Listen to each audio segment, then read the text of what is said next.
د صلات تسبیح دا یو منځ دی دا غیر ته یو خبره کومه دا لږ په کولاو غوږو باندې واورئ صلات التسبیح پورې په میډیا باندې تاسو ګورئ ډېر داسې کسان دي چې هغې پورې نعوذ بالله من ذلک وایي چې دا کوم ځای نه ثابت دی او دا فلان دی او خندا وغیره دا دغو خلکو مقصد دا دی چې بندگان الله جل جلاله نه لرې شي او په دنیا فسق او فجور کې مبتلا شي حالانکه داسې خبره نه ده دا کوم حدیث چې زار ته بیانومه امام ابو داود دا حدیث مبارک روایت کړی دی امام ابن ماجه دا حدیث مبارک روایت کړی دی امام بیهقی او کتاب دی دعوات الکبیر باغی کې امام بهقی دا حدیث روایت کړی دی امام حاکم په خپل کتاب الحاکم مستدرک للحاکم کې مستدرک الصحیحین کې دا حدیث مبارک ذکر کړی دی او سره لیکلی دی چې دا بالکل صحیح حدیث دی علامہ ذهبی داسې یو صاحب له محدث دی چې هغه په یو حدیث باندې جرح اونکه هغه بالکل صحیح حدیثی علامہ ذهبی په دغه حدیث باندې هیڅ جرح نه کړي بلکې دې لپاره نور دلایل کتلی دي چې دا حدیث بالکل صحیح حدیث دی اس خبره پکې نشته صحیح ستو دا ټوله خبره مارته بیان کړه او دا حدیث څومره ثواب دی تاسو اندازه ګور نه شئ کولای واورې دا حدیث او چاند روایت ته عبد الله ابن عباس نه او حضور مبارک ته ګوره چې څنګه څنګه الفاظ یې پکې ویلي واورې دا حدیث عبد الله ابن عباس فرمای رضی الله عنه which is ما والد سبتا یعنی عباس ابن عبد المطلب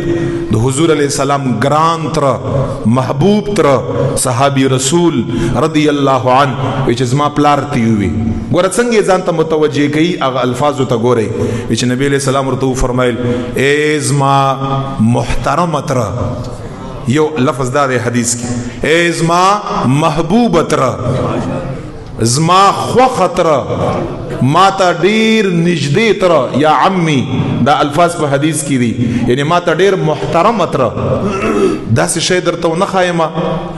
داسې تحفه او ډالۍ او هدیه د لدر نه کړمه چې د دغه هدیه او عطیه او ډالۍ په وجه باندې الله جل جلاله تعالی لس فائدې درکا لس فائدې داسې شی درته نه خایمه عبد الله ابن عباس رضی الله تعالی عنہ فرمای نبی علیہ الصلوۃ والسلام مبارک چې کله دا خبر از ما والد سے عباس ابن عبد المطلب ته وکړه چې دا داسې یو بهترین شی درته نه خایم حضور علیہ الصلوۃ والسلام مبارک ورته فرمای چې کله انسان دا وکا دا کوم شی چې درته خایم کله چې انسان دا وکا نبی علیہ الصلوۃ والسلام څه فرمای اے خدای پاک جل جلاله بیا ټول گناهونه معاف کا ټول گناهونه خو په حدیث کې څنګه الفاظ راغلي اوله و اخره لس فائدې بوله الله تعالی ورکی کنه کدا گناهونه اول وی که مخکی وی او کورستو وی اوس ګورئ کوم ځای پکې پاتې شو قدیمه و حدیثه کدا مخکی او کدا رستوی قدیمه و حدیثه کزاړی او کنوی خطأه و عمده كخطأني كقصدني صغيره وكبيره كصغيري او ككبيري سرا وعلانيته كپپټي او كپخکاري نو چې مونږ تاسو ګناهونه څنګه یا مونږ تاسو ګناهونه یا مخکینی یا رستونی یا نوی یا زاړی څلور فائدې یا خطأني یا قصدن عمدنی شپږ شو یا کبیری یا صغیری اتشو او یا پټی او یا ښکاری نبی علیہ الصلوۃ والسلام عباس رضی اللہ تعالی عنہ ته فرمای ټول گناهونه مخکینی رستوري نوی زاړه قصدن عمدن صغیرا کبیرا پټ ښکارا چې څومره گناهونه دی ایز ما خوګه محترم تر کپ وستئی وس پورز کی یوزل کوستنی جمعه په جمعه باندې کوستنی جمعه په جمعه هفته کې پمیاش کی یوزل ک پمیاش کی یوزل نی پکال کی یوزل ک پکال کی یوزل نی پټول عمر کی چې یوزل وکړي دغه ټول گناهونه برب لا یزال ذل تماف کو ورته فرمایي او اغه منز څلور رکعاته صلات تسبیح منز دی چې کوم یو انسان صلات تسبیح څلور رکعاته منز کا یا روزانه اور ته فرمای کو روزانه دو کډه راخاله کو روزانه نی ففي كل جمعه حدیث کې راځي په هر جمعه په جمعه باندې کدا د پوس کې نی ففي كل شهر په هر میاش کې کوا کدا د پوس کې نی ففي كل سنه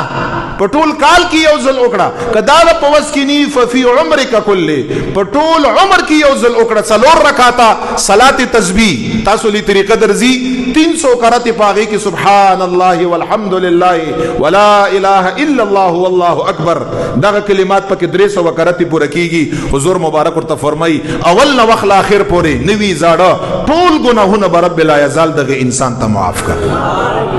نو چې ما او تا اے مسلمانانو چې زما او ستا مخکینی رستونی ګناهونه پاتې نشي